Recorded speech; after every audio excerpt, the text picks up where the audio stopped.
Welcome to hour number 3, our third and final, but it's the first day of the month of March. A month of madness, a month of chaos, a month of an NCAA tournament now in March here in college basketball, both the men's and women's. Selection Sunday is just 16 days away. That's just over 2 weeks. Second to last weekend in men's college basketball at the high major level. And what a Saturday slate we have for you. Some early leans, thoughts, picks, and previews here in this third and final hour. We'll go around the association as well on this Friday evening. And how about some more ice advice? Big Pete bringing the heat yesterday. Pete Jensen, Kasey Hudson steps up and in, joining us next here on this Friday on the early line. You think Pete Jensen ever been called Big Pete before you did so yesterday, DRS?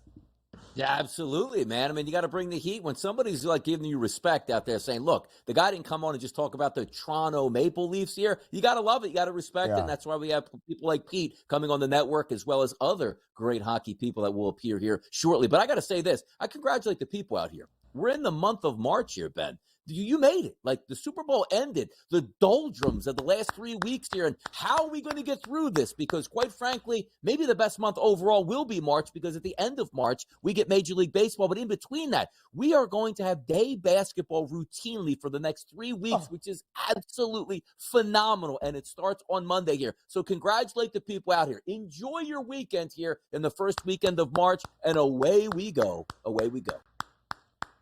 Congrats to all of you, and that includes our SportsGrid radio audience here that we welcome into hour number 3, Sirius XM, channel 159. All of our radio terrestrial affiliates now in the mix as well. He is Donnie right side. I am Ben Stevens. But remember a couple of key phrases here in the month of March. You will hear about the net rankings. You will hear about the NCAA tournament bubble. You will hear about Survive in Advance. You will hear about March Madness. And do not forget what my shirt says. The famous Bill Raftery, free throws can destroy a family. If you get the freebies, you must convert at the charity stripe. It is a beautiful month, this month of March. Donnie, what is your favorite month of the entire year? Oh, it's September. Number one, it's my birthday, but I don't really like to celebrate my birthday. And never would I take off on my birthday ever here. It's more important for me to be here for the people, setting them up for a winning night here. But it's by far September, because that means football season is here. So how about that? You know what Tuesday, March 5th is? Not only the end of the franchise tag tender window, it is our producer John Shames' birthday. He does not agree with that sentiment. I wonder if John Shames is going to be here on Tuesday. Will he? Are you going to mandate it? I don't know. We'll see. Exactly. Yeah, we're gonna have when we have our post production meetings here. It's gonna be a point. Like, I don't know if I can do the show unless all producers are on deck here. So there you go. Yeah, that's a good point. Put your feet into the sand and make it very, very firm. I appreciate that, DRS. We wish John Shames an early happy birthday. We might have to wish him that either in person or remotely on a Tuesday. Never take off for your birthday. Never take off for a family member's birthday. Never. Either. So as we hear from the public to end out hour number 2, we recap what they said to start hour number 3. Who is going to win the 2024 men's NCAA tournament? There are 3 short prices right now. 3 teams, Donnie, around the country that have less than a 10-1 number, 3 digits in their price to cut down the nets as a national champion. The defending champs, that would be UConn. The number 1 team in the country, that would be Houston. The number 2 team in the country, that would be the Purdue Boilermakers. UConn, by the way, ranks in the top 3 of the AP poll as well at 3rd overall. UConn plus 550, Houston 7-1, Purdue plus 750. Those were the first 3 listed options. And then other, and if you replied other, we asked for a reply. Somebody didn't reply other. He just said Houston. Our VP of social media, Rebecca Harrelson, a proud North Carolina alum, said UNC. And at 20-1, pretty good price on the heels. DRS, which way did you vote in the Fade the Public poll? I voted for UConn, sort of an homage to last year, then 25-1 ticket cashing in, which was very nice to have. But you know what I'm interested in here, Ben, is the way the voting actually went, which, number one, I am surprised that over 50% of the public went other here, because typically when you give favorites out, most people are like, yeah, the favorites are probably going to win. But that's an overwhelming majority where we're looking to push it down and get those big price points, which I love. But also, credit the public on this one as well, because this is going to come up quite a bit, Ben, over the next 2 weeks before we get to Selection Sunday. Do we think UConn can win it? Yes, they've won multiple national championships over the past 20 years, including last year. Houston, one of the teams that we've been looked forward to maybe closing the door and winning a championship overall, but also more importantly, Purdue, only 9.4% of the vote coming in, thinking they can win the tournament here. Why? Because of what they've shown us over the past couple years of not being able to get it done and or at least advancing to a Final Four or a final game here. So I did see a little bit of a window into the future where a lot aren't trusting Purdue, even though they're a very dominant team this year.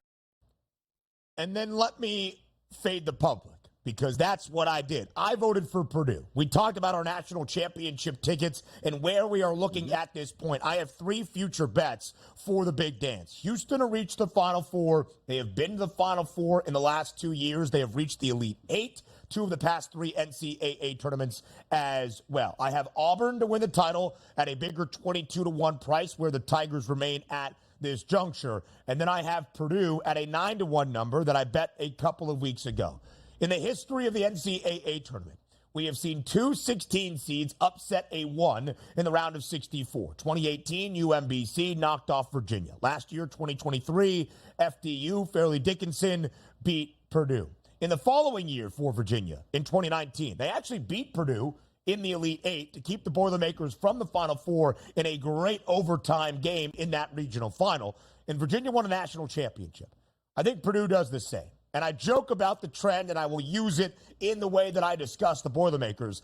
I just think this is the Purdue team that is primed to make that deep March run. Not only having the reigning National Player of the Year in Zach Edey, who is going to make it 2 straight for the first time since the early 80s, and Ralph Sampson, but because of what Braden Smith has evolved into at the point guard spot, because of the SIU transfer in Lance Jones, some of the perimeter shooting from Fletcher Lawyer and Mason Gillis, a key X factor for Matt Painter's Purdue team off the bench. This is the year Purdue gets to a Final Four. Their season will be defined by March and maybe even early April. They will be tasked with changing the narrative. I think they do it this time around in the Big Dance.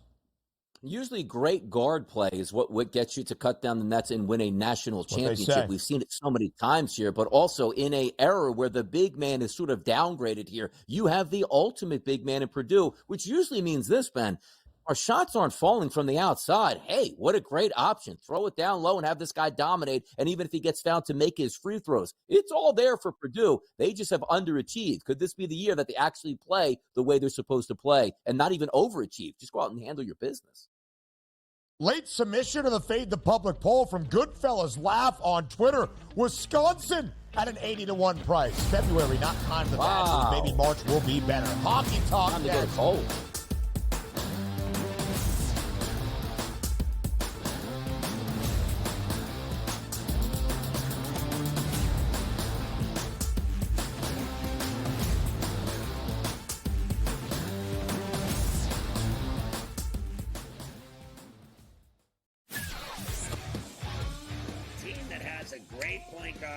A great big that can block shots, a team that can play defense, and seniors that can put the ball in the hole. That's who you bet on. You don't bet on freshmen. You don't bet on teams that don't play defense. There you go.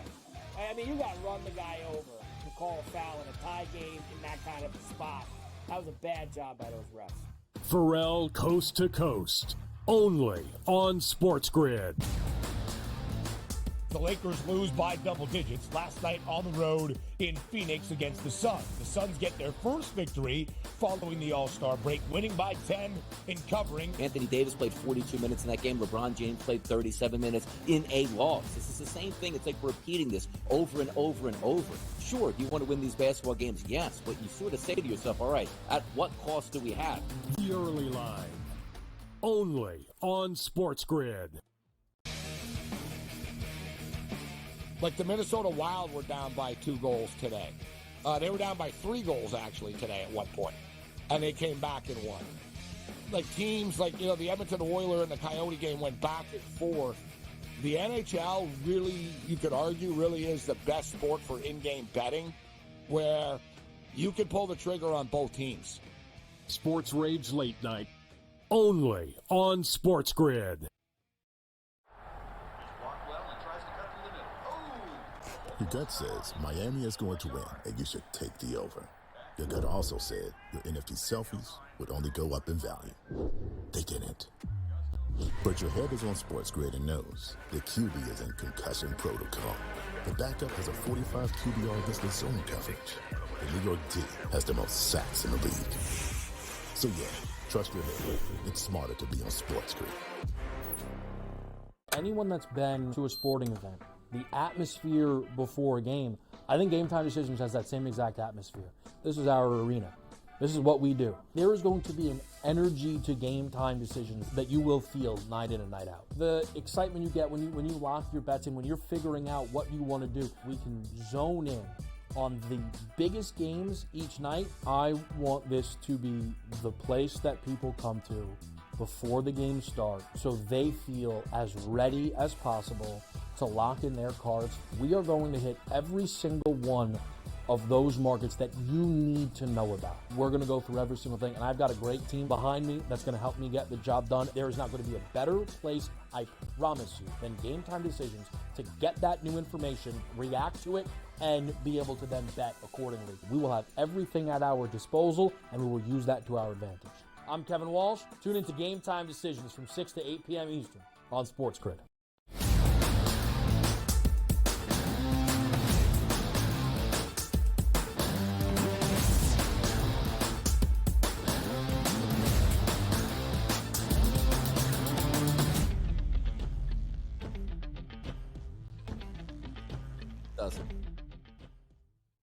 The ice advice, a little puck talk on the first Friday of March with Donnie Rightside and myself, Ben Stevens. Now, DRS, a hockey guy. During the Stadium Series 2 weekends ago, DRS, a perfect 2-4-2, a perfect betting clip around the National Hockey League. So DRS will get you set for this weekend in the NHL. But thankfully, it is not just us. Kasey Hudson joins us here on this Friday on the early line as well. The real brilliance in hockey comes from the mind of Kasey Hudson. We appreciate her time here on the SportsGrid Network once again.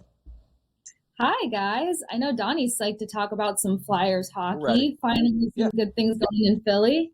Come on. 3-game slate, triple header on this Friday. We're getting into the Flyers in just a little bit. But, Kasey, before we get there, and Donnie can ask you why the Flyers will pull off the upset in the nation's capital, let's look back on a huge Thursday around the NHL. Reigning Stanley Cup champs, the Vegas Golden Knights, on the road in Boston against the Bruins, who had a historic regular season a year ago, won the President's Trophy, fell to the President's Trophy curse, but one of the best teams in the NHL this year once again. The Bees win 5-4 at home inside TD Garden. What do you make of these two teams as the Stanley Cup postseason approaches?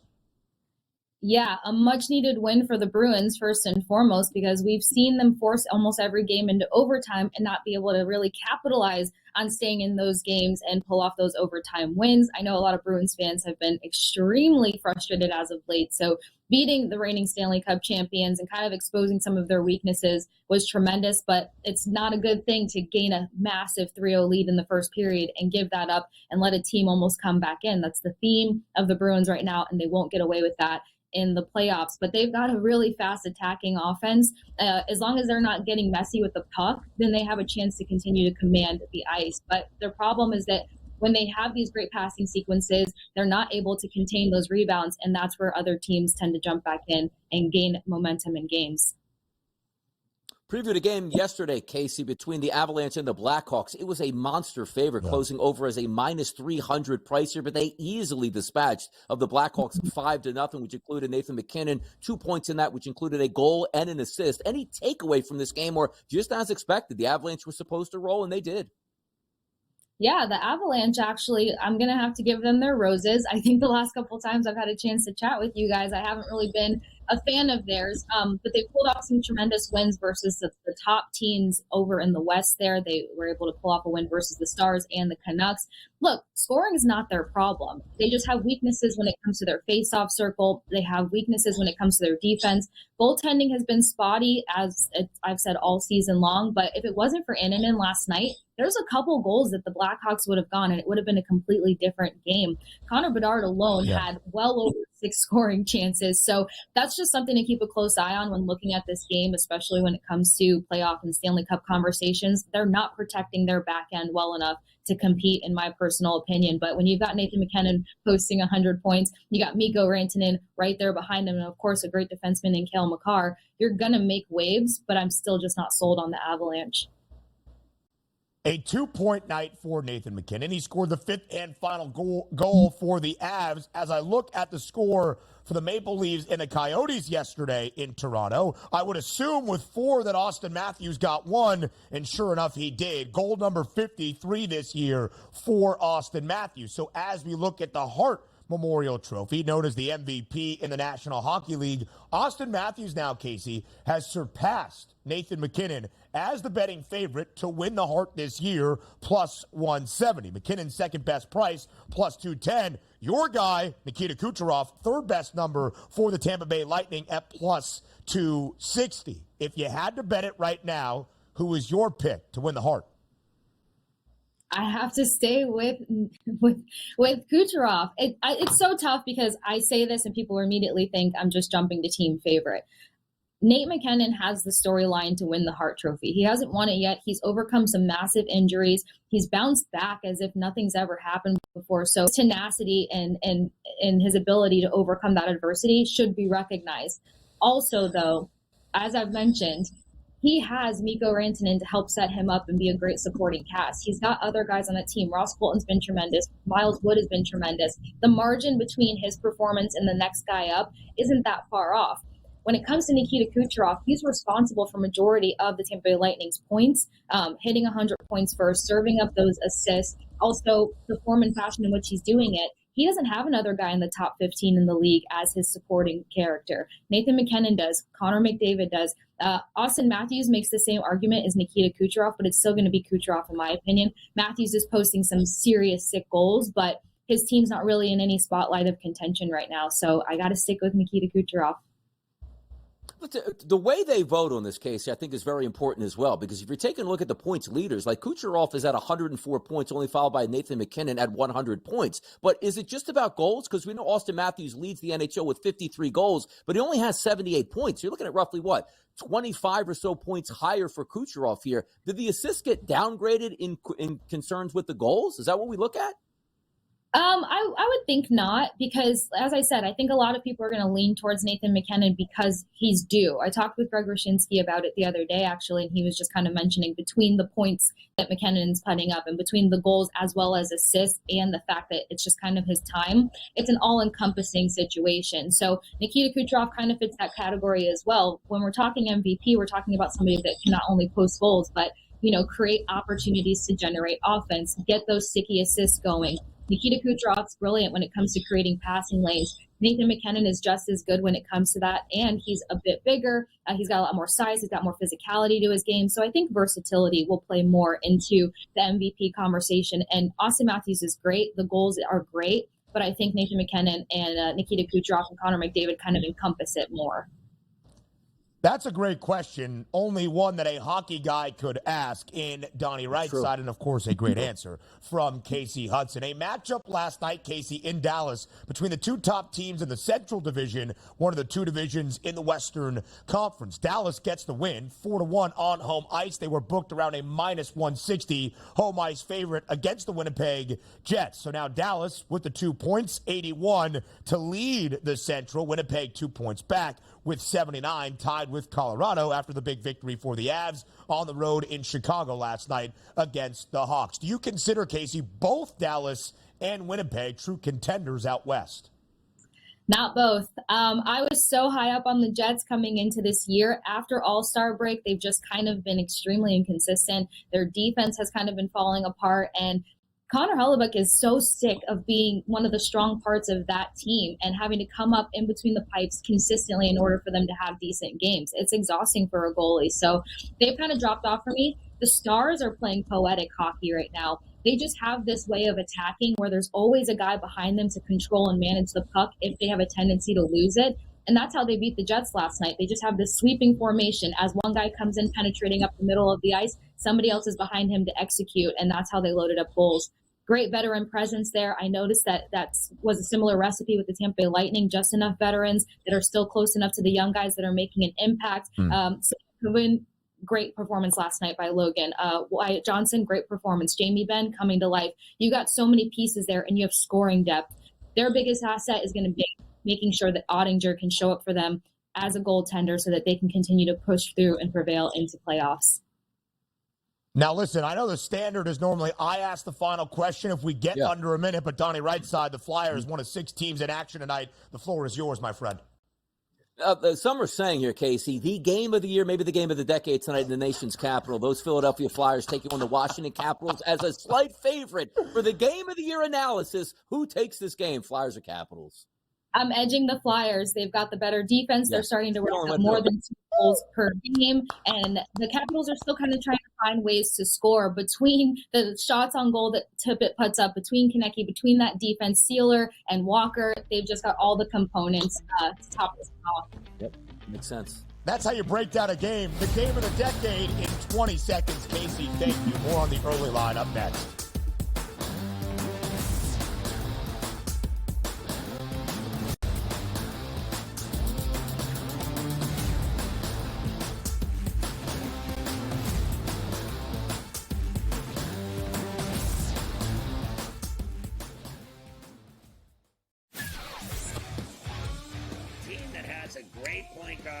A great big that can block shots, a team that can play defense, and seniors that can put the ball in the hole. That's who you bet on. You don't bet on freshmen. You don't bet on teams that don't play defense. There you go. I mean, you got to run the guy over to call a foul in a tie game in that kind of a spot.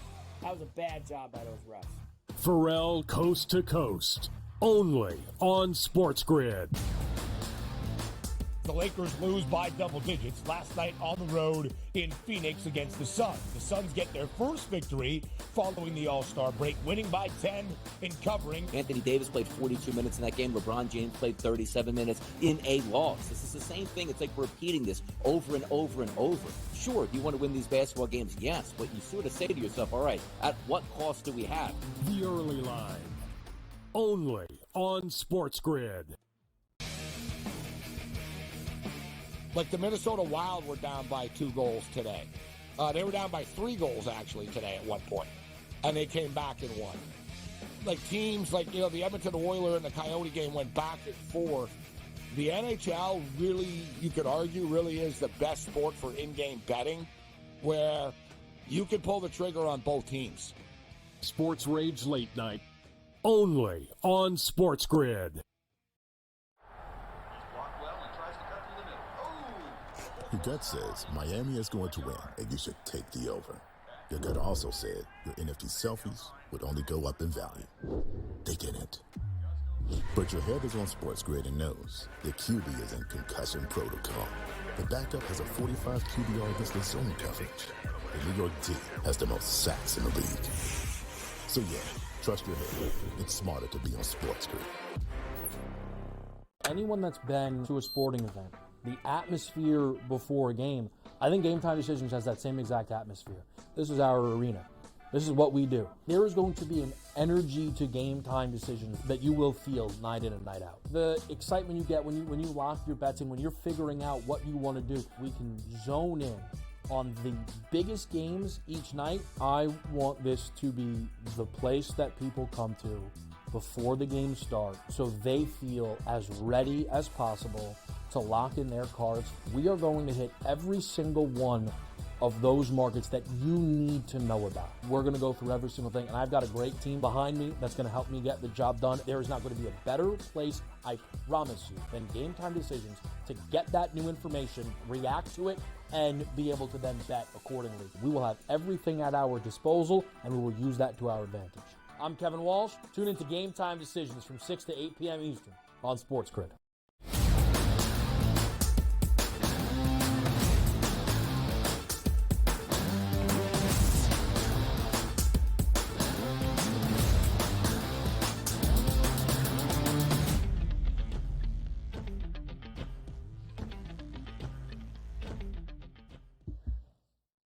Again, man, last couple of days, we've been on a 3-day streak. Final 10 seconds coming back from the commercial break. I don't know why we don't talk about it in the first 2 minutes, get it out of the way, and then we can focus on our job here on the early line on this Friday, the first day in March. Let's show the shirt one more time, DRS. It's a celebration. Like it. It is a holiday. It's Bill Raftery. It's Rick Horrow. Whatever you need it to be. Free throws can tear a family apart. We get you set for that first weekend in college basketball. A couple of good games tonight. I'll probably have a best bet for one, a showdown in the A-10 in Chicago between Loyola Chicago and Dayton coming your way on this Friday evening. But here we have it. Top 25 tilts on the first Saturday in the month of March. If you wanted a debut to March, if you wanted the first Saturday of this month to be a precursor to what we could see in the NCAA tournament, you have it. Flash the graphic right now, folks. We have 5 ranked versus ranked games. That is the most DRS between 2 top 25's foes on either side in a single day throughout the entirety of this 2023-24 college basketball season at the men's D1 level. 5 ranked versus ranked games, the most on a single day this year. It is a celebration of this month. Yeah, bracketology is going to be on fire this weekend, trying to reseed teams with these major matchups here. And also, maybe this is one of those final tests that you look forward to if you're saying, you know what? I haven't made my determination on which way I want to go with taking a futures wager. This weekend could go a long way in order to do that with some great matchups across the board. This is the way it's supposed to be, Ben. Go out with a bang because, yes, as we talked about many times, next week early on a Monday, it's conference tournament week here in some of those lower-level mid-majors, and away we get to the big boys. It's almost like we get that dry dress rehearsal before we actually hit March Madness. Love it. Can't wait. I mean, huge implications in every one of those games. Florida and South Carolina. What are the Gamecocks going to be as they approach March? A wonderful resume, but the metrics behind what South Carolina has done, not necessarily stacking up to the outlook many have for the Gamecocks come the month of March. Florida, a very fast-tempo team. South Carolina is not. We'll get to the other game in the SEC in just a moment. A big one in the Big East for tomorrow in downtown Omaha, Creighton and Marquette. Marquette has been a world beater outside of the UConn game now nearly 3 Saturdays ago. They have won 3 straight since the drubbing at the hands of the Huskies. They have won 11 of their last 12, covering in 10 of the 11. Any update, DRS, that you have been able to find on Marquette's point guard and the reigning Big East Player of the Year in Tyler Kolek for the game tomorrow?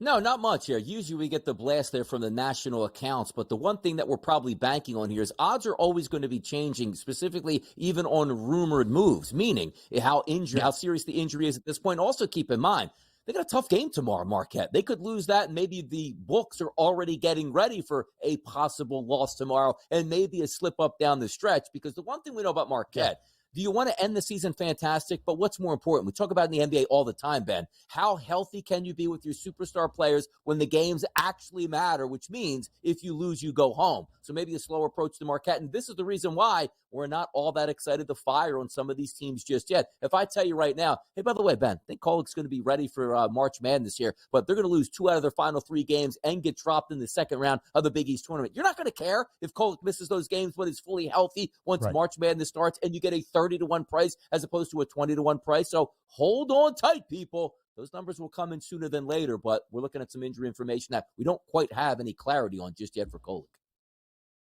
So as we look, of course that is fake. All right, come on. Now, I know where you're going. I know where you're going on this one, and it caught me. Is this a real account at this point with like 2 million views? Go ahead and explain to the people what you just picked up on right there looking for him. All right, this was back on Wednesday night well, where a fake news reporter account named Simon Charles that has a blue check mark, super lame behavior, by the way, to try to be a breaking news reporter and pay for Twitter, tweeted out that Tyler Kolek had failed 3 midterm exams and was out for the remainder of this season. I never got by that news. In fact, a Marquette admissions person quote tweeted this and said it wasn't even funny. Now, here's my beef with what just happened. That's our producer, Joe Frieso, behind the scenes, trying to negatively impact the role of his host on his show. That will go in the post-show meeting report. That is for sure. Strike him. Yep. Strike. Give him a strike. That'll be known. But by the way, DRS, the Golden Eagles booked as a dog 6 times this year. They are both 4-2 straight up and against the spread. Now let's get to that SEC tilt. Top 15 matchup in Tuscaloosa. 4th-ranked Tennessee on the road against 14th-ranked Alabama. The two teams tied at the top in the SEC, both 12-3 at this juncture. Where you stand entering Saturday night, a game that could decide the fate of the conference. We'll look at the KenPom numbers at this moment, DRS. Again, the lines are not out just yet. They will start to trickle out in the next 3 to 4 hours, but we can use the KenPom models and what he predicts for the final score to get a sense of who's going to be favored, what the total is going to look like. He has Alabama with the slightest of edges by 1, 85-84, a very high scoring affair, which has been the case for the Crimson Tide, despite the fact Tennessee, a top 5 defense in the country. Yeah, I think it's going to be a great game. Obviously, one of the better games of the day. But if we're just taking a look at Alabama's offense, number 1 in SEC play in efficiency here. You know who's number 1 on defense? It's Tennessee. Unbelievable fun matchup to watch. Now, the interesting part's going to be as well, 12th in conference play turnover percentage on offense is Alabama, which, again, we brought it up before. It's crazy that they're number 1 in efficiency, even though they turn the basketball over a lot. Tennessee, the best in SEC play, close to 19% of the possessions they have on defense, and in a turnover, which is fantastic. But you know me, Ben. It's always styles that make fights here. Alabama, what do they want to do? They want to shoot the three-point shot. They're number 1 in conference play, close to 50% of their total shots coming from three-point range. 11th in chasing you off the line. You know who that is? That's Tennessee. So that three-point line is going to be available for Alabama. Point distribution-wise, fits like a glove. Nobody scores more point distribution-wise in the SEC from three-point range than Alabama. Number 3 at giving up points from three-point range in distribution, it's Tennessee. And also, if you want to say, well, all right, well, can they score in the paint? Look, Alabama is 14th overall point distribution from two-point range. 14th overall being stingy on defense is Tennessee. This is a great matchup here for Alabama. If the three-point shots go down, they should be able to handle Tennessee at home, Ben.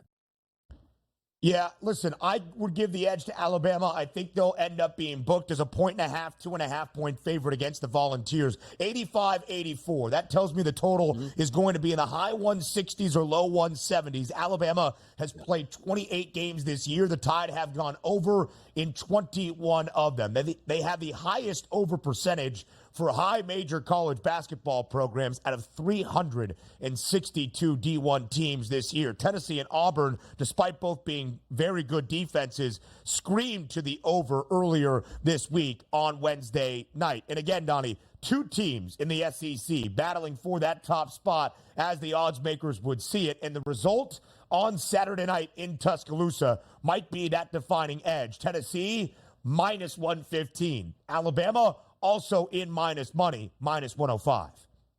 Yeah, I'll tell you what's interesting about that, too, is Tennessee is very good. So is Alabama. So are a couple teams, obviously, as we pointed out in the SEC. But this isn't an easy road for Tennessee. Like, you're on the road against Alabama. Then you're on the road against ranked South Carolina before ending the season with Kentucky, which who knows where they'll be after their next 2 games here, certainly racing to the top of the standings of the SEC. The one thing that I did think was interesting early week is when we pointed out that number to win the SEC on South Carolina, it's literally been at least cut in half at this point. It was astronomical here, and there's a legitimate chance if they handle their business, you can still come away with a good price point here. The SEC up for grabs, to say the least here, Ben, coming down the stretch.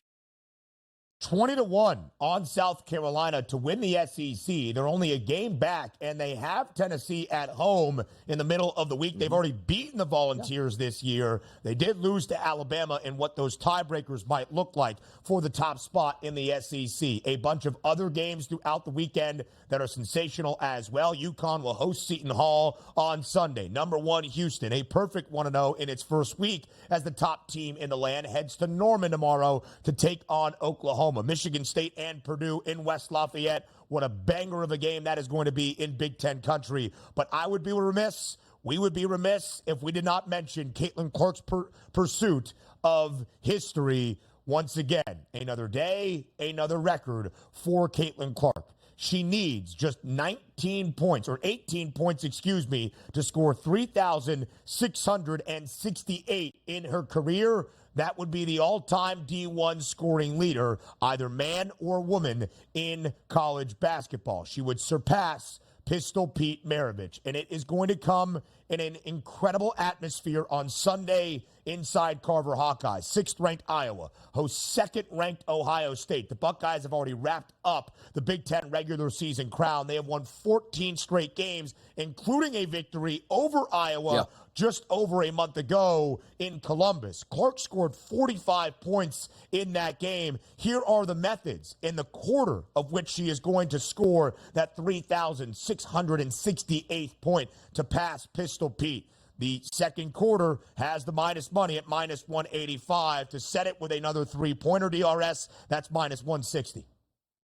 Yeah, it's going to be a three-point shot, and I would go with the plus 185 here in the third quarter. And also, how women's basketball has even grown on me. I remember that basketball game. I remember tuning in late to that one with her having a great performance. Yeah. So you even get the background now of women's college basketball for us here. But she'll break it there, third quarter by 3 for me. It was the highest-rated college basketball game for the women on NBC ever because it led into a divisional round game in the National Football League. NBA conversation next.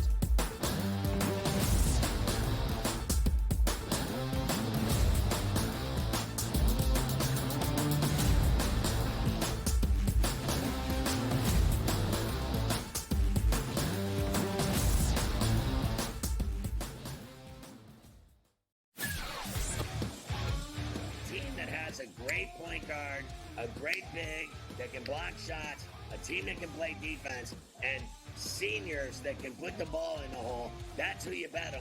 You don't bet on freshmen. You don't bet on teams that don't play defense. There you go. I mean, you got to run the guy over to call a foul in a tie game in that kind of a spot. That was a bad job by those refs. Pharrell Coast to Coast, only on SportsGrid.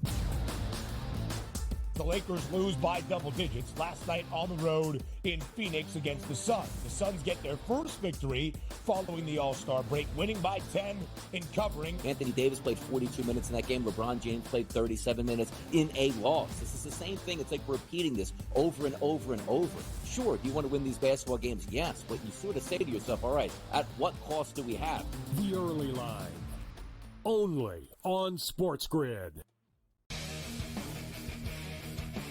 Like the Minnesota Wild were down by 2 goals today. They were down by 3 goals, actually, today at one point. And they came back and won. Like teams like, the Edmonton Oilers and the Coyote game went back and forth. The NHL really, you could argue, really is the best sport for in-game betting, where you can pull the trigger on both teams. Sports Rage Late Night, only on SportsGrid. Your gut says Miami is going to win, and you should take the over. Your gut also said your NFT selfies would only go up in value.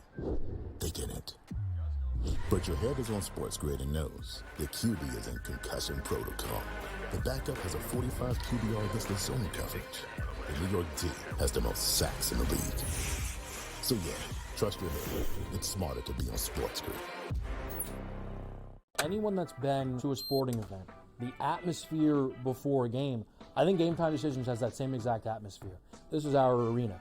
This is what we do. There is going to be an energy to Game Time Decisions that you will feel night in and night out. The excitement you get when you lock your bets in, when you're figuring out what you want to do, we can zone in on the biggest games each night. I want this to be the place that people come to before the games start so they feel as ready as possible to lock in their cards. We are going to hit every single one of those markets that you need to know about. We're going to go through every single thing, and I've got a great team behind me that's going to help me get the job done. There is not going to be a better place, I promise you, than Game Time Decisions to get that new information, react to it, and be able to then bet accordingly. We will have everything at our disposal, and we will use that to our advantage. I'm Kevin Walsh. Tune into Game Time Decisions from 6 to 8 p.m. Eastern on SportsGrid.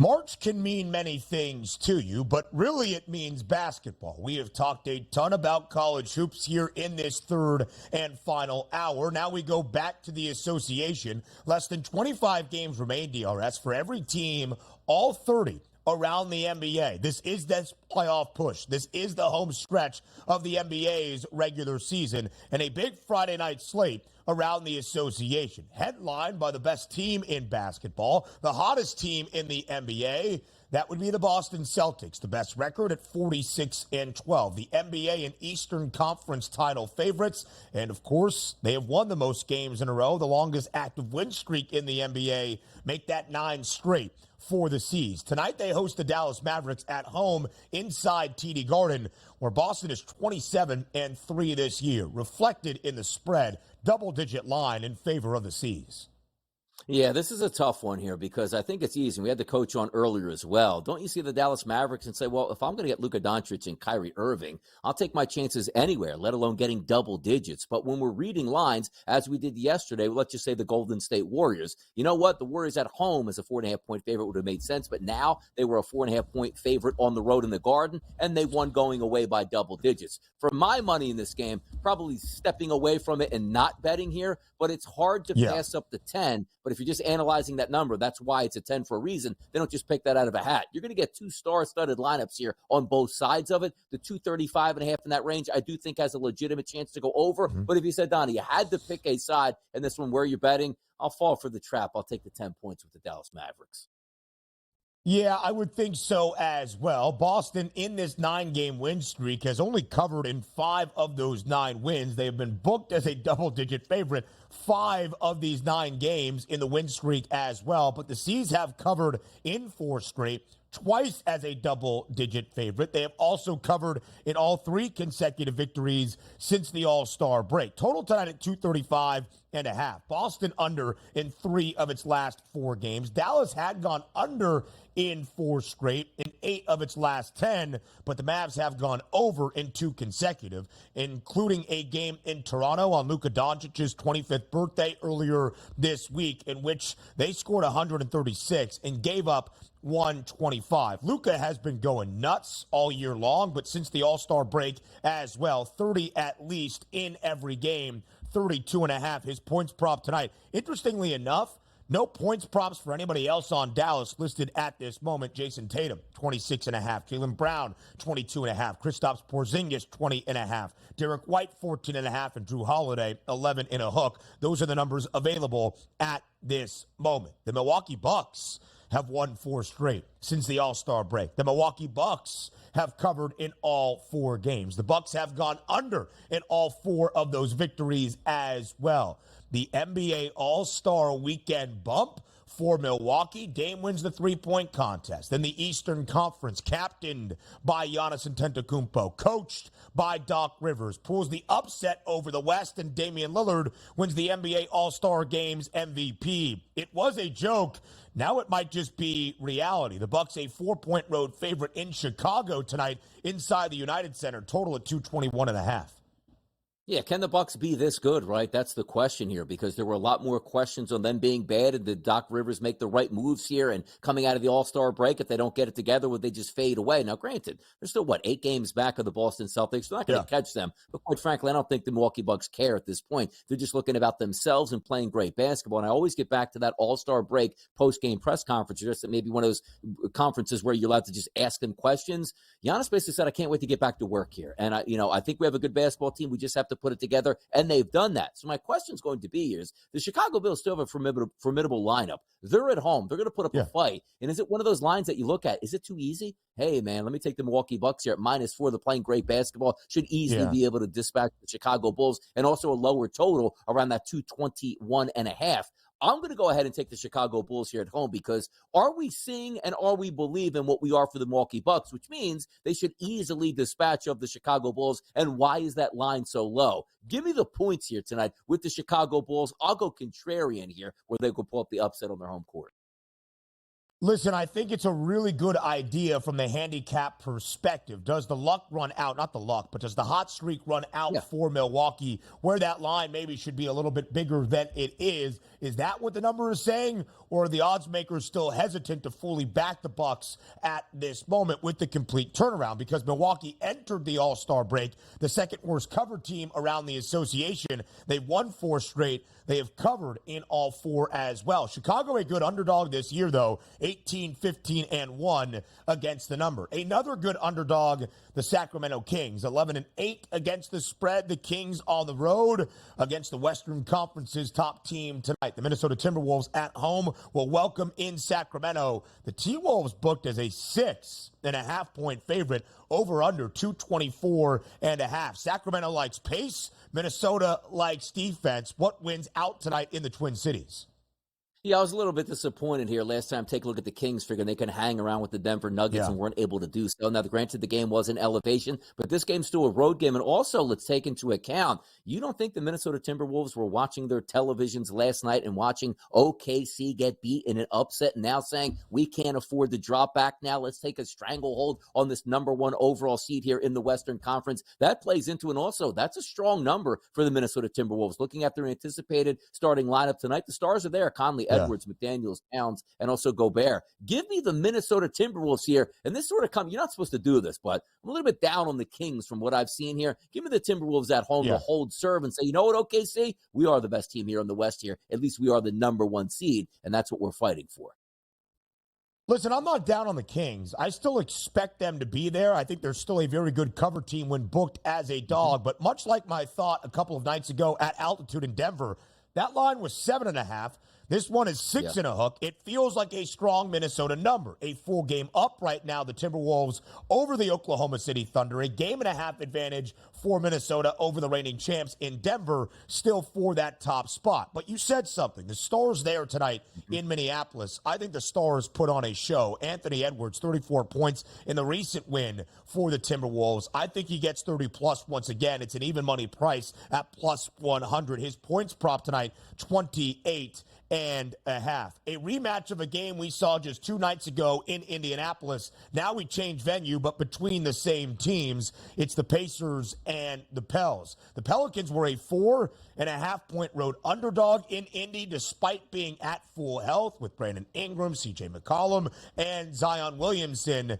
Now they're a 5-point home favorite in the Big Easy against Indiana. Over under 238.5. Indiana did win and cover a couple of nights ago in Indianapolis, 123-114, covering as a 4.5-point favorite. Total closed at 237.5, stays under by the hook. Indiana DRS has actually gone under in 6 of its last 7 games.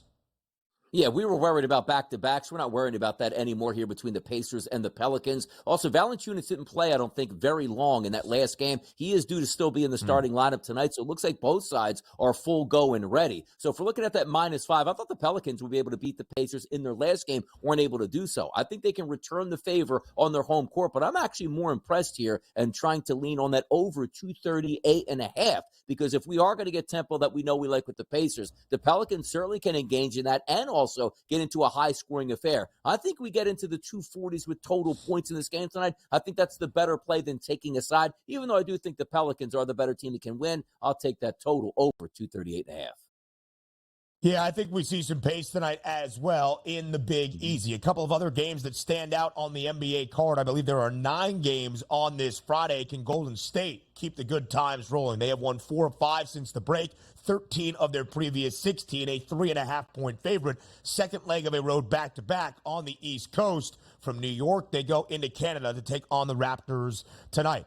We have now a battle, Donnie, for the worst team in the NBA. Because the Wizards have lost 13 straight in overtime last night, they lose by 3 to cover as a double-digit dog against the Lakers. The Wiz are 9-50.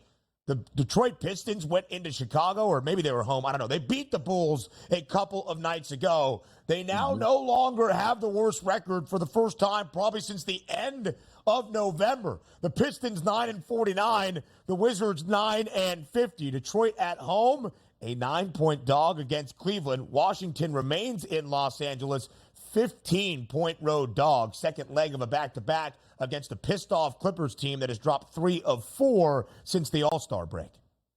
Yeah, by the way, in one of those lowly games that you're talking about here, the NBA probably going to keep a particular eye on that one. Adam Silver with the binoculars out seeing who are actually going to be in the starting lineup for both of those ball clubs and how much do each one of these teams actually not want to win the game, Ben, but actually lose the game. That should be an interesting one, certainly, to watch out for. But talking about the Clippers, sooner or later, you got to have a bounce-back performance. Let's get all the starting lineup intact here for us. Let's get the big three involved. So Clippers probably have a good showing. But again, two bad basketball teams lining up where neither one wants to win. That should be an interesting one by far. Clippers' first half number would be the way that I would play that game in Los Angeles. Listen, the Pistons have covered in 3 straight. They just got to win. They have covered in 15 of their last 20, getting 9 points at home against the Cavs, a tricky spot. I also want to know why the Sixers are an 11.5-point favorite against the Hornets, who are actually not a terrible cover team as an underdog this year. Go. That's an intriguing line. That would almost say to me Joel Embiid is playing in this basketball game. Now we go to a couple of Friday night spots on the college basketball board. As you keep paying attention to the Mountain West, Utah State right now in a tie for the top spot alongside Boise State. Late night action, 11 p.m. Eastern time. The tip out in Logan against Air Force. The Aggies a 15.5-point home favorite, total 138.5. Air Force does nothing well, particularly on defense, Ben. Last in conference play. If you want to shoot the 3-point shot, if you want to shoot the 2-point shot, they'll foul you to put you on the free throw line. It all makes sense. We should get points in this game, but also keep in mind, sometimes styles do make fights here. Keep in mind also, Utah State here on offense, number 2 in point distribution inside the arc, going up against actually a very stingy team here at giving up points inside the arc. But still, having said that, this should be a runaway winner for Utah State. Terrible defense versus a very capable offense. Let it rain there. This should be an easy win for Utah State.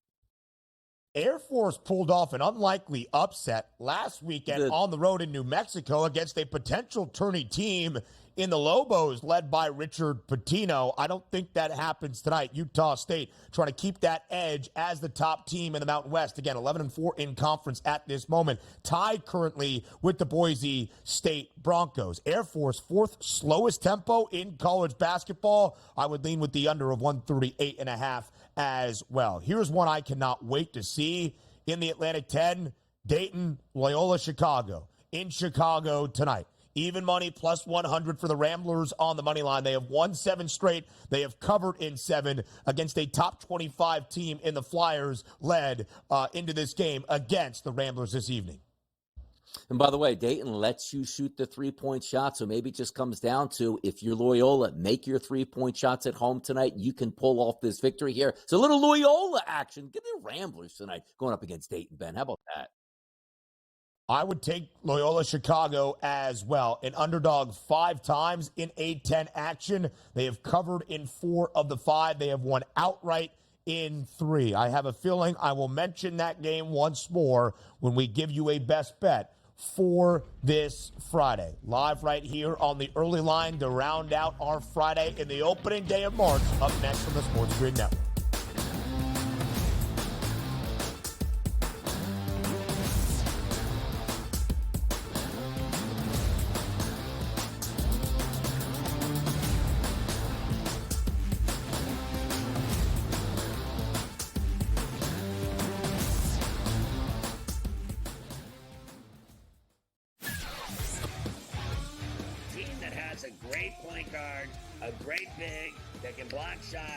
Team that can play defense and seniors that can put the ball in the hole. That's who you bet on.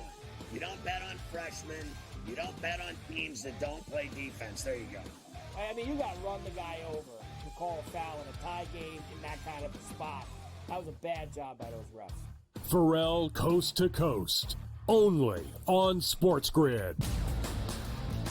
The Lakers lose by double digits last night on the road in Phoenix against the Suns. The Suns get their first victory following the All-Star break, winning by 10 in covering. Anthony Davis played 42 minutes in that game. LeBron James played 37 minutes in a loss. This is the same thing. It's like repeating this over and over and over. Sure, do you want to win these basketball games? Yes, but you sort of say to yourself, all right, at what cost do we have?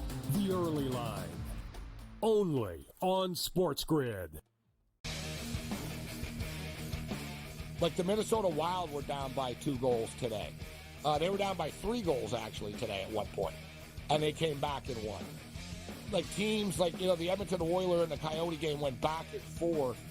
The NHL really, you could argue, really is the best sport for in-game betting, where you can pull the trigger on both teams. Sports Rage Late Night, only on SportsGrid.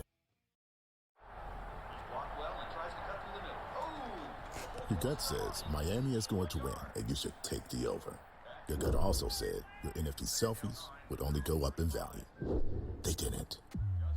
But your head is on SportsGrid and knows the QB is in concussion protocol. The backup has a 45 QBR against the zone coverage.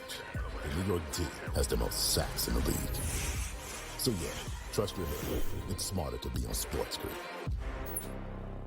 Anyone that's been to a sporting event, the atmosphere before a game, I think Game Time Decisions has that same exact atmosphere. This is our arena. This is what we do. There is going to be an energy to Game Time Decisions that you will feel night in and night out. The excitement you get when you lock your bets in, when you're figuring out what you want to do, we can zone in on the biggest games each night. I want this to be the place that people come to before the games start so they feel as ready as possible to lock in their cards. We are going to hit every single one of those markets that you need to know about. We're going to go through every single thing, and I've got a great team behind me that's going to help me get the job done. There is not going to be a better place, I promise you, than Game Time Decisions to get that new information, react to it, and be able to then bet accordingly. We will have everything at our disposal, and we will use that to our advantage. I'm Kevin Walsh. Tune into Game Time Decisions from 6 to 8 p.m. Eastern on SportsGrid.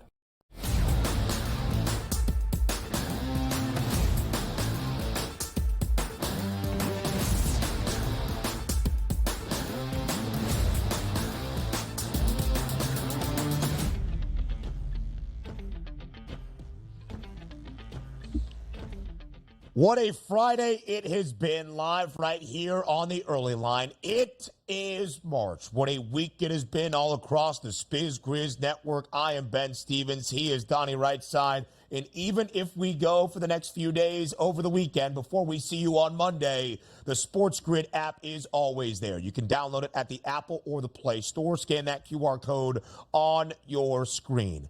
Included in the SportsGrid app, 5-star plays, free of charge. Those are known as best bets. So are these. Before we say farewell, and before we say goodbye, it is time for a best bet to send you into your weekend. It is time for bye, bye, bye.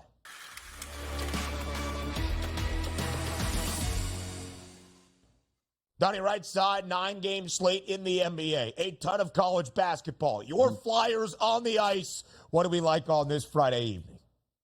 Yeah, we don't even have to press it down on the Flyers at a minus 120 price here for tonight. So you can pick that money up and flip it over tomorrow into Kansas and Baylor, a battle in the Big 12, 1 p.m. Eastern from Waco, Texas. Here's the reason why I like the Baylor offense. Number one overall out of 14 teams in Big 12 conference play in efficiency, but more importantly, the three-point shot here. They like to shoot it here, 4th in conference play at volume. And the best part about it, as I said, 14 teams in the Big 12, 12th that chase you off the line. That's Kansas. The three-point shot will work for Baylor. They will upend Kansas. We don't have the official lines tomorrow, but no matter what that line is, the Baylor Bears getting the W down in Waco tomorrow. Kansas upset by BYU inside the fog earlier this week without Kevin McCullough.